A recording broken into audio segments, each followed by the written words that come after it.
విజయ్ ఆ రౌడీల వాయిస్లు గుర్తుపట్టాడా? గుర్తుపట్టి చెప్తే జానకి మెల్లగా తీగలాగుతుంది. అప్పుడు నా డొంకంతా బయటపడుతుంది. జానకిని తక్కువ అంచనా వేయకూడదు. చాప కింద నీరులా చల్లగా పాకి పట్టేస్తుంది. ఇప్పుడేం చేయాలి? అసలు నీకు బుద్ధుందా అక్క? ఇదేంటి సడన్ గా ఇంత మాట అనేసింది? నేనేం చేశాను నందిని? చేసిందంతా చేసి మళ్ళీ నేనేం చేశానని ఏమీ తెలియనట్టు మొహం అలా పెట్టావేంటి? పొద్దునే లేచి ఎవరి మొహం చూశానో ఏంటో. అక్కడ జానకితో ఇక్కడ నందినితో చివాట్లు తప్పలే. ఛే! ఎందుకు చేసావక్క? నువ్వు దేని గురించి మాట్లాడుతున్నావో నాకు అస్సలు అర్థం కావడం లేదు నందిని. నేను ప్రశాంతంగా నిద్రపోవటం నీకు ఇష్టం లేదా అక్క? ఓరి దేవుడు, పెనం మీద నుంచి పొయ్యిలో పడినట్టుంది నా పరిస్థితి. కప్పలా అలా నోరు తెచ్చుకొని చూడటం కాదు, నేను అడిగిన దానికి సమాధానం చెప్పు. నందిని, నేను టోటల్ కన్ఫ్యూజన్ లో ఉన్నాను. నాకు క్లారిటీ కావాలి. నా మీద ఎందుకు ఎంతగా ఫైర్ అవుతున్నావు? దయచేసి చెప్పు నందిని. ఆ శ్లోకాలేంటి, ఆ సౌండ్లేంటక్క? నా నిద్రంతా పోయింది. సడన్ గా భక్తి గీతాలు వినాలని నీకు కోరికెందుకు కలిగింది? అది కలిగింది అనుకో, ఎవరికి వినిపించకుండా నీ రూంలోనే తక్కువ సౌండ్ పెట్టుకొని నువ్వు ఒక్కదానివి వినాలి. అంతేకాని తిరణాల్లో మైక్ సౌండ్ పెట్టినట్టు అంత సౌండ్ పెట్టుకొని అందరి నిద్ర చెడగొడతావా? చిచి! డోలొచ్చి మద్దులతో మొరపెట్టుకున్నట్టుంది. నువ్వు చెప్పేది ఆ సౌండ్ గురించా?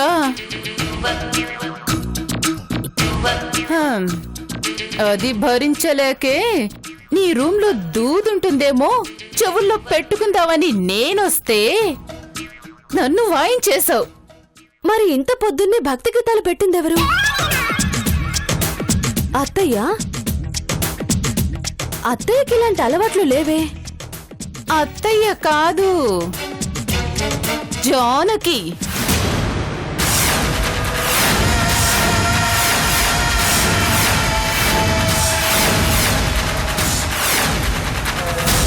జానకియా? సారీ అక్క, నువ్వేమో అనుకొని అనవసరంగా తిట్టేశాను. తిట్టాల్సిందంతా తిట్టేసి ఇప్పుడు సారీలు ఎందుకులే నందిని. ఫీల్ అవుతున్నావా అక్క? కోపంలో అన్నాను, కావాలని కాదు. నేను ఫీల్ అవుతుంది నువ్వు తిట్టావని కాదు నందిని.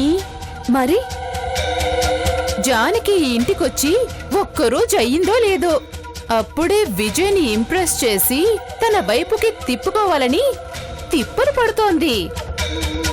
అందుకే ఫెయిల్ అవుతున్నాను. ఇవేవి పట్టించుకోకుండా నువ్వేమో హాయిగా ఉంటావు. నీకెక్కడ అన్యాయం జరిగిపోతుందో అని నేను టెన్షన్ పడుతున్నాను. జానకి ఏం చేస్తుంది? పూజ. పూజ? అవునందిని, జానకి అత్తయ్యకి దేవుడంటే సెంటిమెంట్ కదా. ఇద్దరం కోడలం ఉన్నా దేవుడి దగ్గర దీపం వెలిగించే దిక్కు లేదని ఎన్నోసార్లు బాధపడుతుండేది. నీకు తెలుసుగా. ఆ సెంటిమెంట్ని అడ్వాంటేజ్ గా తీసుకొని మహాభక్తురాలిగా పోజులు కొడుతుంది. పొద్దున్నే లేచి తలస్నానం చేసి పూజా మందిరం అలంకరించి దేవుడి ఫోటోలకి బొట్లు పెట్టి పూజ ప్రారంభించబోతోంది. మంత్రాలకి చింతకాయలు రాలేవక్క, ఏం కాదులే. జానకి గురించి నీకు తెలీదు నందిని. తన స్టైలే వేరు. చింతకాయలు రాలే చెట్టు కిందకి వెళ్ళి మంత్రాలు చదువుతుంది. ఆ టైపు.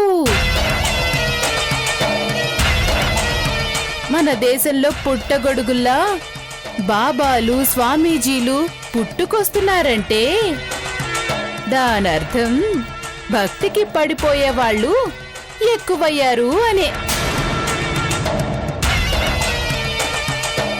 అందుకే చెప్తున్నాను, చిన్న పామునైనా పెద్ద కర్రతో కొట్టాలి అని. జానకి భక్తి పారవస్యాన్ని చూసి అత్త ఐస్ అయిపోయి మనసు కరిగిపోయి జానకిని ఈ ఇంటి చిన్న కోడలు అని ఫీల్ అయిందనుకో. అక్క, ఇంకెప్పుడు జానకి ఇంటి చిన్న కోడలని నా ముందు అనుకో. చిన్న కోడల్ని నేను. నా ఫీలింగు అదే నందిని, నువ్వే చిన్న కోడలిగా ఉండాలి అని. కానీ అత్తయ్య కూడా అలా ఫీల్ అవ్వాలిగా.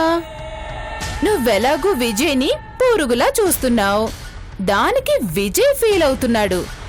విజయ్ని చూసి అత్తయ్య కొడుక్కి ఇలాంటి పరిస్థితి వచ్చిందేంట్రా దేవుడా అని ఫీల్ అవుతుంది.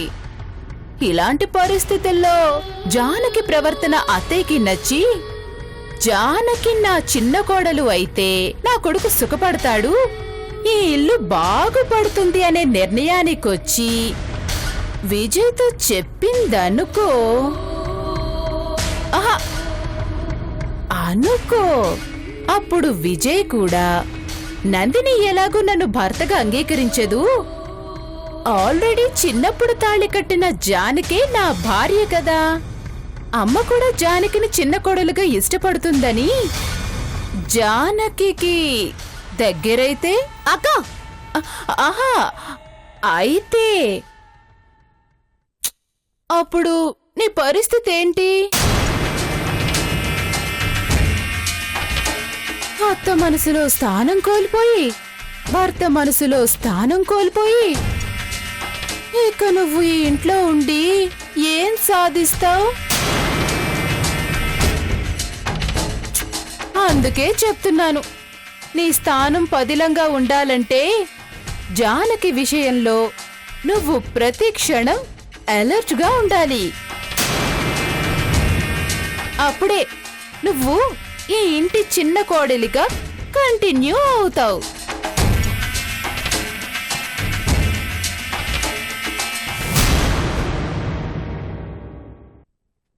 జానకి వేసే ప్రతి ఎత్తుకి నువ్వు పై ఎత్తు వేసి దాని తల పొగరు దించాలి. జానకి మీద నీ కోపం తీర్చుకునే అవకాశం వచ్చింది. పూజలతో మనుషుల్ని ఆకట్టుకోవాలని జానకి చూస్తోంది. దానికి తగిన బుద్ధి చెప్పు.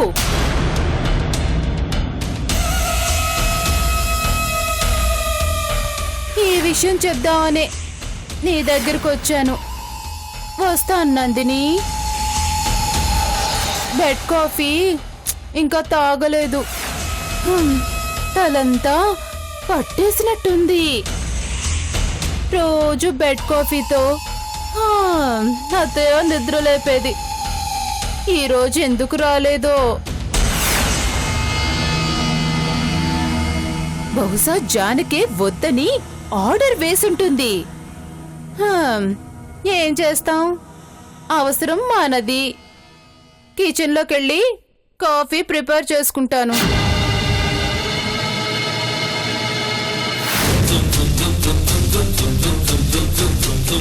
జానకి సునామీ లేచింది.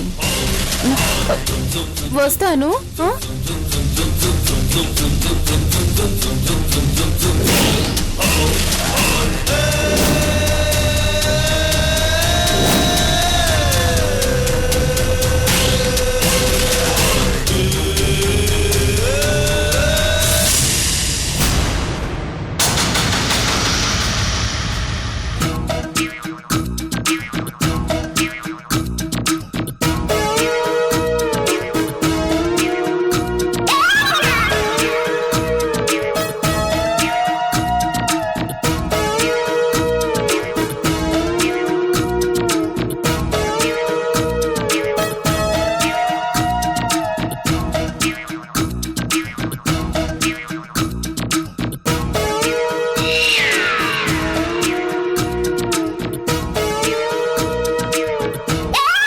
ఈ కాఫీ పొడి ఎక్కడ పెట్టిందో?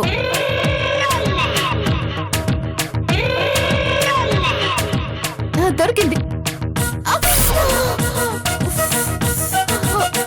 కాలిందా? అయ్యో, చేతులు కాలే అక్క. అలవాటు లేని పనులు చేస్తే ఇదిగో ఇలాగే ఉంటుంది మరి. అవును, ఫ్రెష్ అవుతానని చెప్పి కిచెన్ లో దూరేవేంటి? బెడ్ కాఫీ ప్రిపేర్ చేసుకుందామని. బ్రష్ చేయకుండా కాఫీ తాగకూడదు అని చెప్పాను కదా అక్క. బెడ్ కాఫీ పడందే బ్రష్ చేయలేం జానకి.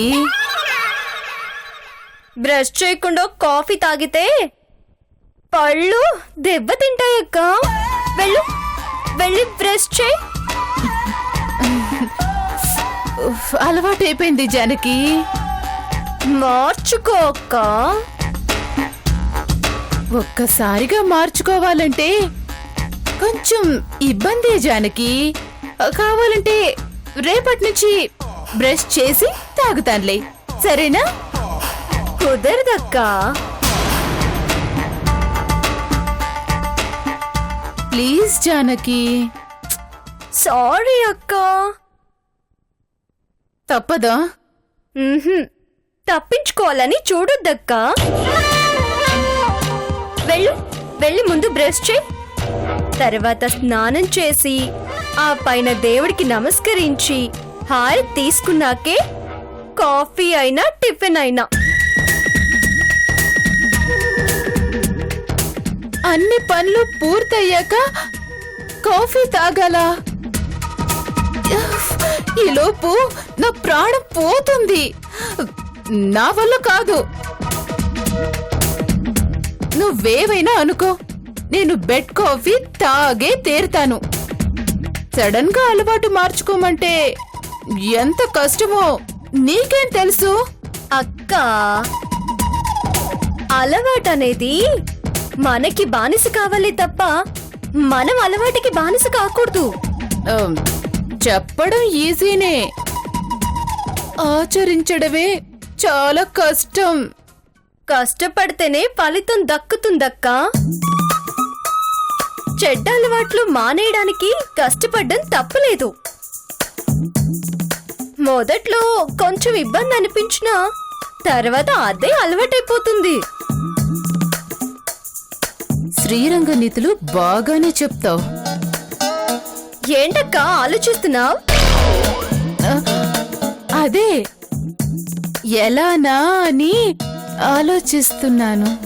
అక్క, నువ్వు ఈ ఇంటికి పెద్ద కోడలివి. అందరికంటే ముందే లేచి ఇంటి పనులు చక్కదిద్దాల్సిన దానివి. ఈ ఇంటికొచ్చిన చుట్టంలా బారెడు పొద్దెక్కేదాకా నిద్రపోతూ రెస్ట్ తీసుకుంటే ఇంటి పనులు ఎవరు చేస్తారు?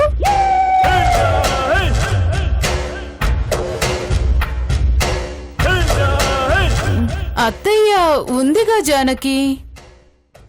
అత్తయ్య ఈ ఇంటికేమి పని మనిషి కాదక్కా, ఈ ఇంటికి పెద్ద దిక్కు. ఆవిడ్ని గౌరవించాల్సిన బాధ్యత కోడళ్లుగా మన మీదుంది. అత్త ఒకప్పుడు ఈ ఇంటి కోడలే జానకి, మర్చిపోయావా? నువ్వు చెప్పింది కరెక్టే అక్క. అత్త ఒకప్పుడు ఈ ఇంటి కోడలే. కోడలు కాబట్టే ఈ ఇంటి బాధ్యతలు సక్రమంగా నిర్వర్తించి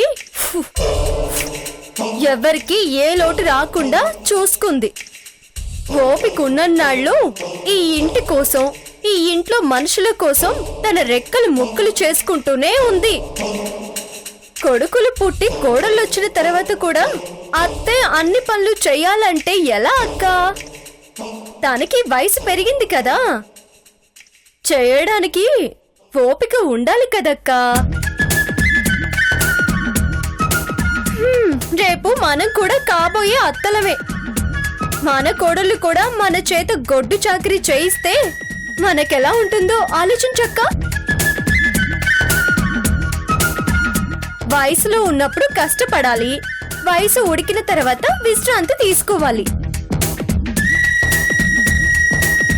ఆ విశ్రాంతి మన అత్తకు దొరకడం లేదక్కా. నందిని ప్రెగ్నెంట్ కాబట్టి తను ఏ పని చేయలేదు. నీకేమైందక్కా?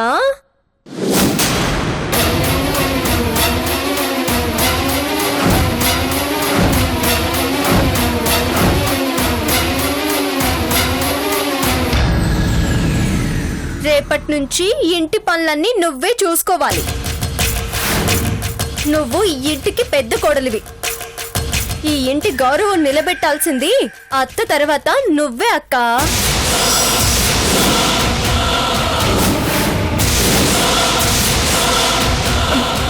పెద్ద కోడల్ని అంటూ పనంతా నాకే వదిలేస్తారా ఏంటి? నా వల్ల కాదు. చిన్నప్పటి నుంచి అటు పుల్ల ఇటు పెట్టెరగను. అలా పెరిగే నేను ఫ్రెష్ అయ్యి కాఫీ టిఫిన్ తినమన్నా అంతవరకు ఓకే.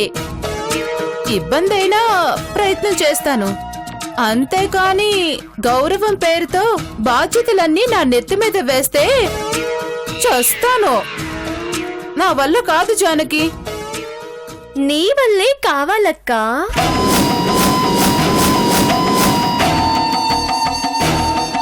అరే కష్టం అంటే వినిపించుకోవేం జానకి? ముందు నేను చెప్పేది వినక్కా. నువ్వు ఈ ఇంటికి పెద్ద కోడలివి. రేపటి నుంచి అందరికన్నా ముందే లేచి ఫ్రెష్ అయ్యి దేవుడి దగ్గర దీపారాధన చేసి హారతిచ్చి కాఫీ పెట్టి అత్తయ్యకి ఇవ్వాలి.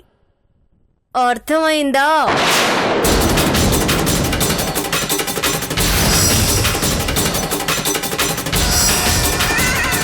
ఇది నీ చెల్లెలిగా చెప్పడం లేదు, ఈ ఇంటికి యజమానురాలిగా చెప్తున్నాను.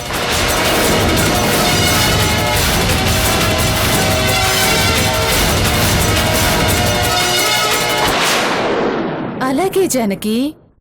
నువ్వు ఇంతగా చెప్పిన తర్వాత ఎలా కాదంటాను? నువ్వు చెప్పినట్టే చేస్తానులే. రేపు పొద్దున్నే నీ చేతిలో గంట లేకపోయినా అత్తయ్య చేతిలో కాఫీ లేకపోయినా పరిస్థితి వేరేలా ఉంటుంది. Okay Janaki, I can understand. ముందు బ్రష్ చేసి ఫ్రెష్ చేస్తాను.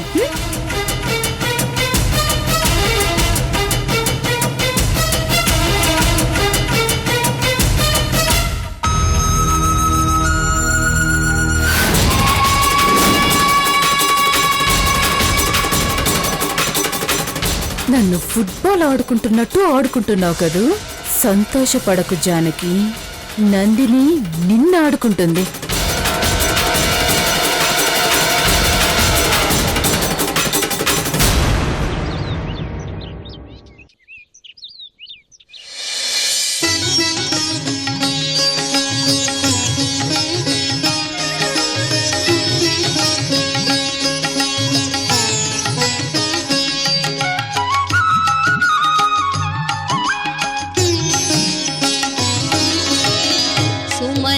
वंदित सुंदरी माधवी चंद्र सहोदरी हेममये मुनिगण मंडित मोक्ष प्रदायिनी मंजुल भाषिनी वेदनुते पंकजवासिनी देवसुपूजित सद्गुणवर्षिणी शांतियुते जय जय हे मधुसूदन कामिनी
చాలా రోజుల తర్వాత పూజా మందిరం కళకళలాడుతోంది. ఆ దీపపు వెలుగుల్లో ఆ దేవుడి చిరునవ్వు చూస్తుంటే మనసు ప్రశాంతంగా ఉందమ్మా.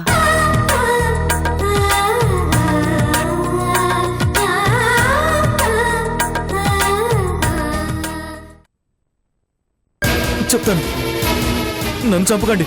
చెప్పు, ఎవరు విజయ్ని చంపమంది? రుద్ర భయ్యా.